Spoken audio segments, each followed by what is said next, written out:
하나님 말씀은 누가복음 10장 17절부터 24절까지입니다. 누가복음 10장 17절부터 24절까지입니다.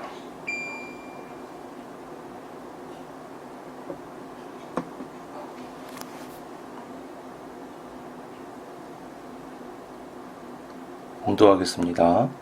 70인이 기뻐하며 돌아와 이르되 주여 주의 이름이면 귀신들도 우리에게 항복하더이다. 예수께서 이르시되 사탄이 하늘로부터 번개같이 떨어지는 것을 내가 보았노라. 내가 너희에게 뱀과 정갈을 밟으며 원수의 모든 능력을 제어할 권능을 주었으니 너희를 해칠 자가 결코 없으리라. 그러나 귀신들이 너희에게 항복하는 것으로 기뻐하지 말고 너희 이름이 하늘에 기록된 것으로 기뻐하라 하시니라. 그때 예수께서 성령으로 기뻐하시며 이르시되 천지의 주제이신 아버지여 이것을 지혜롭고 슬기 있는 자들에게는 숨기시고 어린 아이들에게는 나타내심을 감사하나이다. 옳소이다. 이렇게 된 것이 아버지의 뜻이니이다. 내 아버지께서 모든 것을 내게 주셨으니 아버지 외에는 아들이 누구인지 아는 자가 없고 아들과 또 아들의 소원대로 계시를 받는 자 외에는 아버지가 누구인지 아는 자가 없나이다 하시고 제자들을 돌아보시며 조용히 이르시되 너희가 보는 것을 보는 눈은 복이 있도다. 내가 너희에게 말하노니 많은 선지자와 임금이 너희가 보는 바를 보고자 하였으되 보지 못하였으며 너희가 듣는 바를 듣고자 하였으되 듣지 못하였느니라. 아멘. 우리가 지난주 살펴본 말씀에서 예수님은 70명의 제자들을 2명씩 짝지어서 앞으로 예루살렘까지 가는 그 각 마을에 보내시는 것을 우리가 보았습니다. 이들은 일종의 선발대로서 각 마을에 가서 도래할 하나님의 나라를 선포하는 역할을 맡은 거죠. 이 사람들은 자신들이 뭘 하는지 몰랐지만 예수님은 알고 계셨어요. 지금 이 길을 따라서 예루살렘에 도착하게 되면 거기서 십자가의 죽으심으로 죄의 대속을 완성하시고 사람들에게 다시 하나님의 나라가 임하게 하실 것이다. 그것은 언뜻 보기에는 고통의 십자가요, 치욕의 십자가지만 영적인 관점으로 보면 그것은 왕의 즉위식과 같은 예수께서 진정한 하나님 나라의 왕권을 가지고 서시는 상징적인 자리가 바로 십자가의 자리였습니다. 이렇게 보내진 사람들이 하나님의 나라를 선포하는 경우는 두 가지였는데요. 하나는 복음을 받아들인 사람들 중에 병자들을 고치면서 하나님의 나라가 너희에게 가까이 왔다. 또 반대로 복음을 거부하는 자들, 그리고 제자들을 받아들이지 않는 자들에게 발의 먼지를 떨어내면서 하나님의 나라가 가까이 온 것을 알아라. 이렇게 두 경우에 말하게 하셨습니다. 그렇게 보냄을 받은 이들이 돌아와서 예수님께 보고하는 것이 바로 본문 17절의 말씀이죠. 주여, 주의 이름이면 귀신들도 우리에게 항복하더이다. 이 병고침을 받는 과정 중에서는요, 귀신으로 인한 고통 때문에 온 사람들도 많이 있었을 겁니다. 제자들은 그들에게 예수 그리스도의 이름으로 선포를 했고 그 귀신들이 병이 낫는 것처럼 귀신들도 쫓겨나가는 것을 보면서 깜짝 놀라게 된 거죠. 병도 사람이 제어할 수 없는 어떤 강력한 힘이라고 여겼지만 귀신은 그보다 더 강력한 힘으로 느껴졌었는데 예수님의 이름 앞에서 예수님이 직접 오신 것도 아니고 자신들이 와 있는데 예수님의 이름만으로 귀신들이 쫓겨나가는 것을 경험하고 놀란 겁니다. 이 사람들은 두 권세의 충돌을 경험한 겁니다. 기존의 악한 영들이 다스리던 세계에 진정의 왕이신 예수님의 이름이 등장을 하자 두 권세가 충돌했고 악한 권세들이 쫓겨나가는 것을 목격하게 된 거죠. 자신들은 비록 평범한 사람들이지만 예수님의 이름의 그 특별함으로 인해 놀라운 일들을 경험했던 겁니다. 예수님도 이들의 이 감격에 찬 보고에 이렇게 반응하십니다. 사탄이 하늘로부터 번개같이 떨어지는 것을 내가 보았노라. 내가 너희에게 뱀과 정갈을 밟으며 원수의 모든 능력을 제어할 권능을 주었으니 너희를 해칠 자가 결코 없으리라. 이 사탄이란 표현을 우리가 무슨 귀신의 우두머리로 되어 있는 존재만을 우리가 사탄이라고 명명하는데요. 사실은 그렇지 않고 성경에서는 하나님을 거부하고 하나님을 반대하고 하나님의 일들을 거스르는, 그것을 방해하는 모든 것들을 사탄에 속합니다. 그래서 예수님이 베드로에게도 사탄아 내 뒤로 물러가라 이런 말씀을 하신 적이 있잖아요. 이 말씀은 지금 하나님의 모든 구원 역사를 방해하는 그 강력한 영의 세계가 추락하는 것을 예수님이 목격하셨다라고 말씀하는 겁니다. 제자들이 예수님의 이름으로 귀신들을 제압할 때 예수님은 사탄이 하늘로부터 번개같이 떨어지는 것을 보았다고 말씀하십니다. 이것은 사탄의 세계가 예수님의 세계 앞에서 완전히 제압당하고 추락하는 것을 보여주는 아주 상징적인 환상이라고 말할 수 있습니다. 더 나아가서 예수님은 제자들에게 모든 원수의 힘을, 능력을 제어할 권능을 주었다라고 말씀하십니다. 여기에 이제 뱀과 전갈이 나오는데 다 독을 가진 존재들이죠. 그 모든 것들에 해를 입지 않고 그 모든 것을 제압할 권세를 주셨다라고 말씀을 합니다. 이 정도 되면 이 제자들의 기분이 어떨까요? 귀신을 굴복시키는 경험을 했죠. 예수님께 돌아왔던 예수님이 그것 봐라 잘했다. 권세를 너에게 더 주겠다. 사탄이 하늘로부터 번개같이 떨어졌다. 이런 말씀을 해주시니까 굉장히 흥분이 되는 겁니다. 내가 선택한 이 길, 주님을 따르겠다는 그 다짐, 그 과정, 모든 것이 옳구나. 우리가 가는 이 길에 더 이상 방해물이 없구나. 그런 감정을 느꼈을 겁니다. 지금으로 치면 지금 예수님이 계신 곳부터 예루살렘까지 아우토반과 같은 대로가 닦인 것 같은 기분을 들었겠죠. 이제 달려가기만 하면 되는 그런 기분이었을 겁니다. 그런데 예수님께서 제자들의 그 감정에 제동을 거십니다. 그러나 귀신들이 너희에게 항복하는 것으로 기뻐하지 말고 너희 이름이 하늘에 기록된 것으로 기뻐하라. 너네 기쁨의 포인트가 지금 잘못되어 있다라고 말씀하시는 거죠. 귀신들이 항복하는 것에 대조적으로 너희 이름이 하늘에 기록된 것을 말씀하고 계십니다. 여러분, 한 사건 안에서도요, 초점을 어디에 두느냐에 따라서 그 사건은 전혀 다른 것이 될 수가 있습니다. 얼마 전에 그 유럽 축구 대항전 중에서 이제 월드컵에 나가기 위한 예선전을 치르고 있었는데 한 국가대표 선수가 심정지가 온 거예요. 그냥 쓰러져 버렸어요. 이게 대단한 사건이 되어버렸는데 이 사건을 다루는 기사가 참 다양했습니다. 이 사람이 워낙 잘하는 선수고 그 국가를 대표하는 선수라 앞으로 그 팀이 얼마나 어렵게 여정을 헤쳐나가야 되는지를 조명하는 기사도 있었고요. 또 어떤 기사는 이 사람이 쓰러지고 응급조치가 되어서 낫는 모든 과정들을 자세하게 기록한 기사도 있습니다.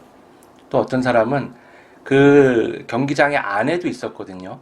그 선수의 아내가 놀랐던 장면, 또 그 아내를 다독이면서 챙겼던 동료 선수들, 그런 따뜻한 인간미에 초점을 맞춰서 기사를 기록하기도 했습니다.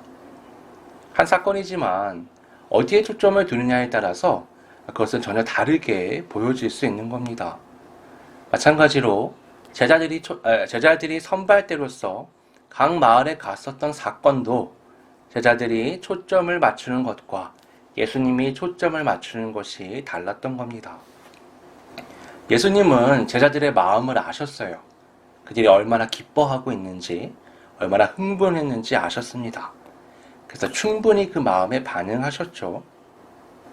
귀신, 곧 악한 영들이 지배하는 세상에 예수님의 권세가 하나님의 나라를 세워간다는 것은 굉장한 기쁨입니다.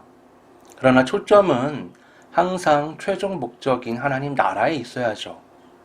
귀신들이 굴복하는 것은 과정에 불과합니다. 중요한 것은 하나님 나라가 서는 것이고 그 나라에 그들의 이름이 기록되는 것입니다. 여러분, 그 나라가 서도요, 그들의 이름이 기록되지 않는다면 그 나라와 그들은 아무런 상관이 없습니다. 그들이 이 하나님 나라를 세우는 일에 동참하였고 의미 있는 일을 하였고 그래서 그 이름이 그 나라에 새겨져 있다는 것이 중요한 거죠. 하나님 나라의 이름이 기록되었다는 것은 그들에게 구원이 보장되었다라는 것을 의미합니다. 여러분, 구원을 받았다는 것보다 더 큰 가치가 있을까요? 여러분은 구원의 확신이 있으십니까? 제가 어려서부터 다녔던 교회에서는 이걸 엄청 많이 물어봤어요. 구원의 확신이 있느냐? 구원의 확신이 있느냐? 제가 중학교 1학년 때 곰곰이 생각해 봤는데 잘 모르겠는 거예요. 구원의 확신. 그래서 집에 가서 어머니한테 여쭤봤습니다. 엄마, 나 구원 받았어? 나의 구원을 옆에 있는 엄마한테 물어보는 거죠. 우리 어머니가 잠깐 머뭇거리시더니 그럼 너 구원 받았지? 우리끼리 지금 막 얘기를 나누는 거예요. 하나님께 물어봐야죠. 하나님이 인정하셨느냐? 하나님이 인정하시는 삶을 살았느냐? 믿음을 보였느냐? 이런 걸 따져봐야 되는데 교회에서 하도 주입식으로 듣다 보니까 야, 난 예수님을 믿어. 입으로 고백했어. 그럼 나는 구원의 확신이 있는 거야. 근데 내 마음속에는 확신이 없는 거예요. 뭔가 허전한 느낌이 드는 거죠. 성경을 보면요, 구원의 확신에 대해서는 잘 말하지 않아요. 찾아봐도 잘 보이지가 않습니다. 오히려 그 반대되는 경우들이 많죠. 사도 바울은 빌립보서 2장 13절에 이렇게 말했습니다. 나의 사랑하는 자들아, 너희가 나 있을 때뿐 아니라 더욱 지금 나 없을 때에도 항상 복종하여 두렵고 떨림으로 너희 구원을 이루라. 구원은 받는 거 아닌가요? 근데 바울은 뭐라고 말하냐면 두렵고 떨림으로 너희 구원을 이루라. 우리 보고 이루어 가라라고 말하는 겁니다. 또 빌립보서 3장 12절에서는 이런 말도 했습니다. 내가 이미 얻었다 함도 아니요 온전히 이루었다 함도 아니라 오직 내가 그리스도 예수께 잡힌 바 된 그것을 잡으려고 달려가노라. 이건 부활 후의 영생을 얘기하는 겁니다. 사도 바울이 지금 뭐라고 얘기해요? 나는 이미 얻은 것도 아니고 완전히 이루지도 못했어 라고 말하는 겁니다. 그저 그것을 향해 지금 달려가고 있다라고 말씀하죠. 많은 사람들이 예수 그리스도 외에 성경에서 가장 대단한 인물로 바울을 말합니다. 근데 그 대단한 바울의 고백 속에는 구원의 확신이 잘 보이지 않아요. 그는 달려나갈 뿐입니다.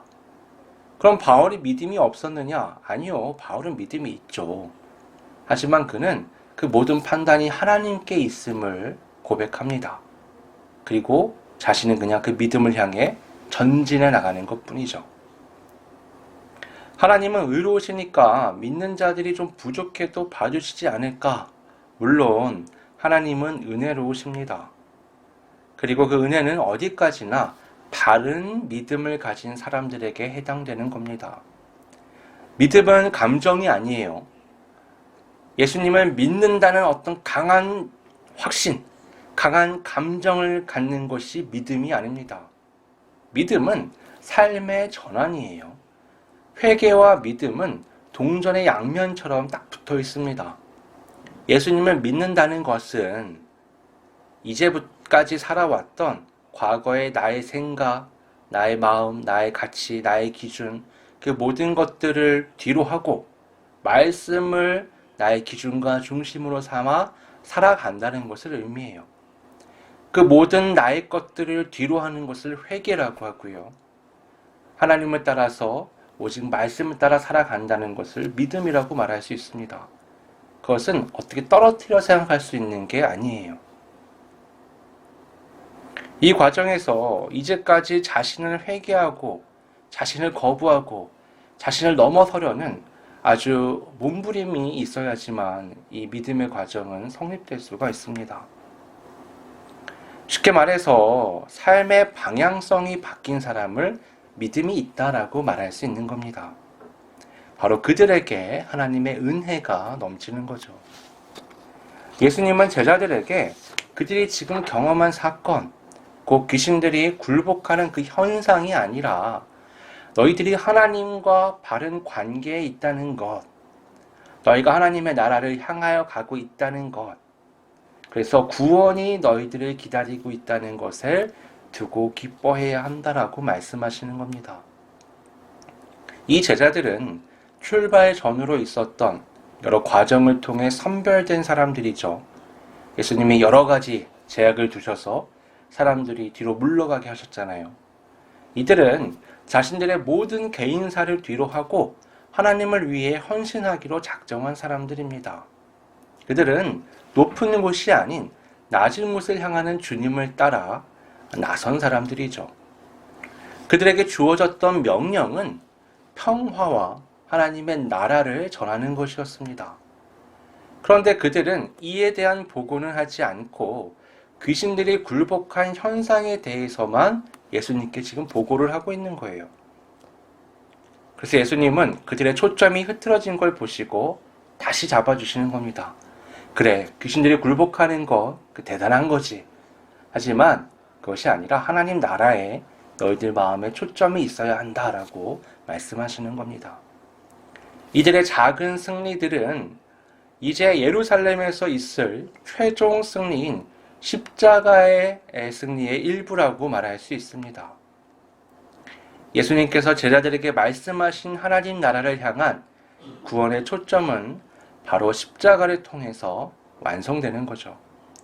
21절, 22절에서 예수님은 이 모든 것을 살피시며 성령의 감동 가운데 이런 말씀을 하십니다. 천지의 주제이신 아버지여, 이것을 지혜롭고 슬기 있는 자들에게는 숨기시고 어린 아이들에게는 나타내심을 감사하나이다. 올소이다. 이렇게 된 것이 아버지의 뜻이니이다. 내 아버지께서 모든 것을 내게 주셨으니 아버지 외에는 아들이 누구인지 아는 자가 없고 아들과 또 아들의 소원대로 계시를 받는 자 외에는 아버지가 누구인지 아는 자가 없나이다. 여러분, 예수님과 하나님은 아주 특별한 관계에 계시잖아요. 하나님께서 자신의 모든 것을 아들인 예수님께 다 주셨습니다. 그렇게 주신 이유는 높은 곳에 올라서서 세상을 지배하라는 것이 아니죠. 예수님은 하나님의 뜻이 무엇인지 잘 알고 계셨고 그 뜻대로 십자가의 죽음을 향한 공생애를 시작하셨습니다. 예수님은 이 과정에서 많은 사람들에게 하나님에 대해, 하나님의 나라에 대해, 또 그 나라가 가까이 왔으므로 회개해야 됨을 말씀하셨죠. 그런데 소위 지혜자라고 말하는 그 누구도 예수님의 제자가 되지 못했습니다.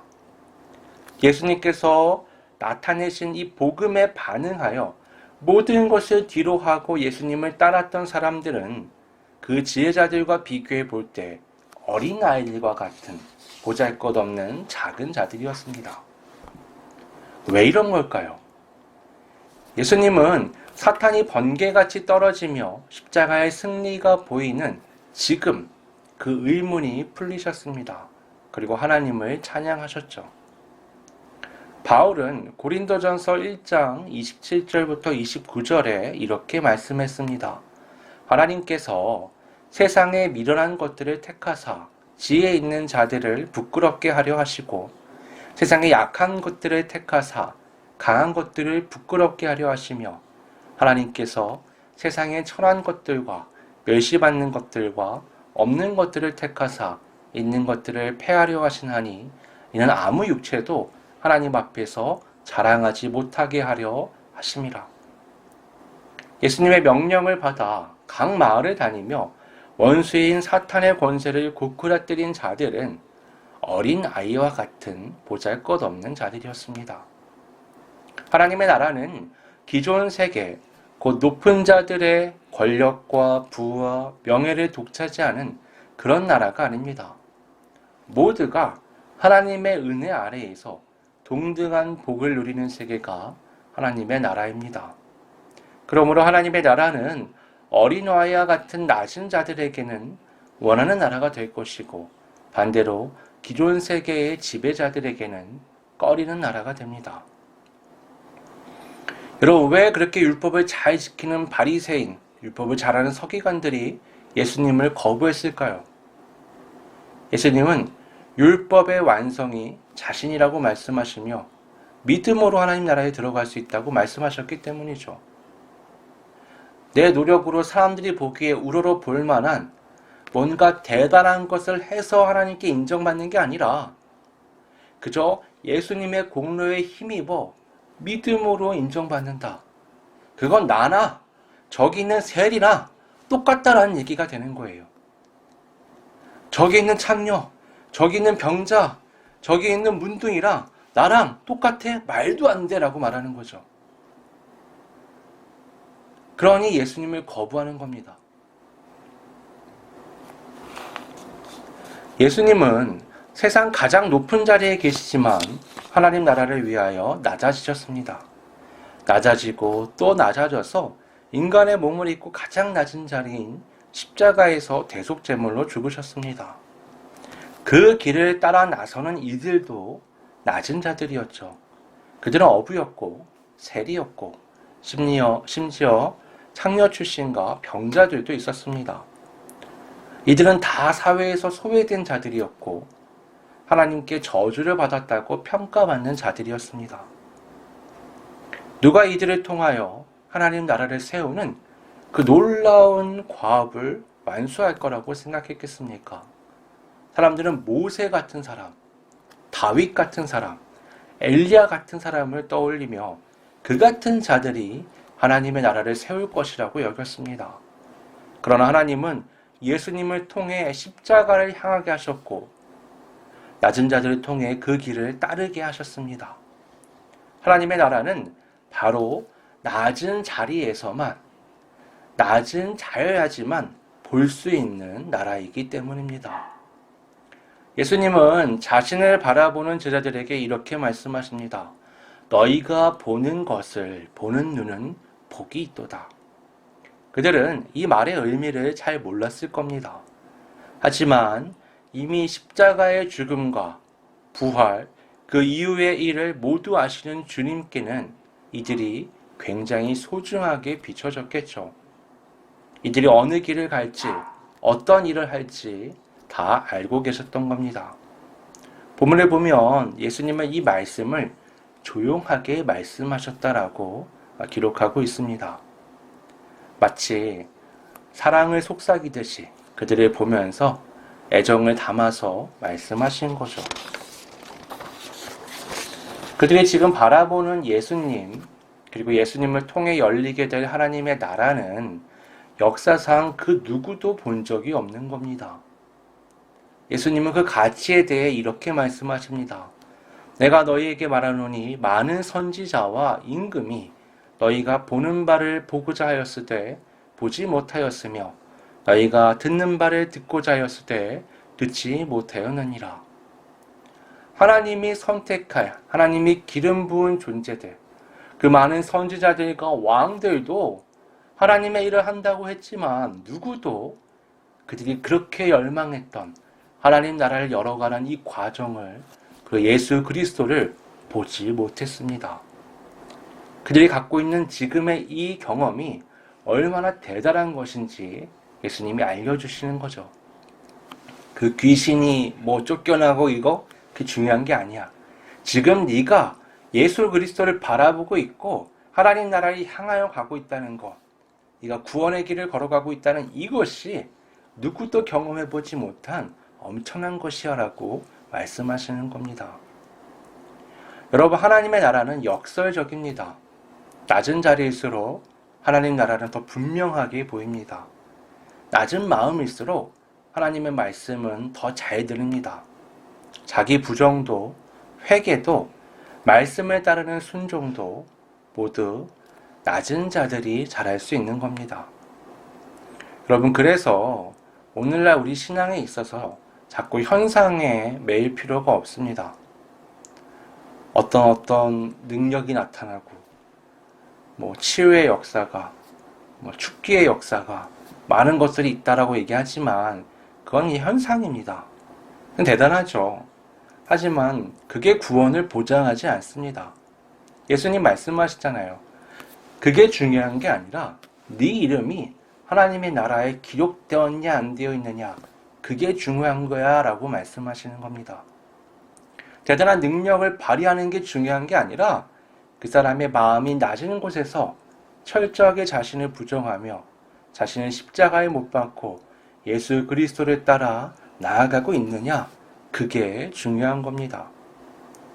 그래서 모든 그리스도인의 기본 자세는 낮아지는 겁니다. 대단한 명예, 권세, 유명세, 인기, 그 무엇도 우리에게 의미가 되어서는 안 됩니다. 내 이름이 하나님 나라에 기록되는 것, 그것 외에 더 큰 의미를 가질 수 있는 것은 세상에 없습니다. 두렵고 떨림으로 우리 각자 구원의 길을 걸어갈 수 있기를 바랍니다. 함께 기도하겠습니다. 아버지 하나님,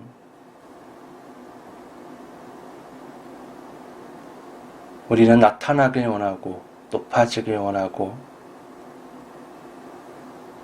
남과 비교하여 내가 대단해지기를 바랍니다. 교회 안에도 그런 마음들이 마구 들어와서 하나님의 뜻, 하나님의 역사, 하나님의 계획하심과 일들을 회방하는 그런 일들이 우리는 이제껏 수없이 봐왔습니다.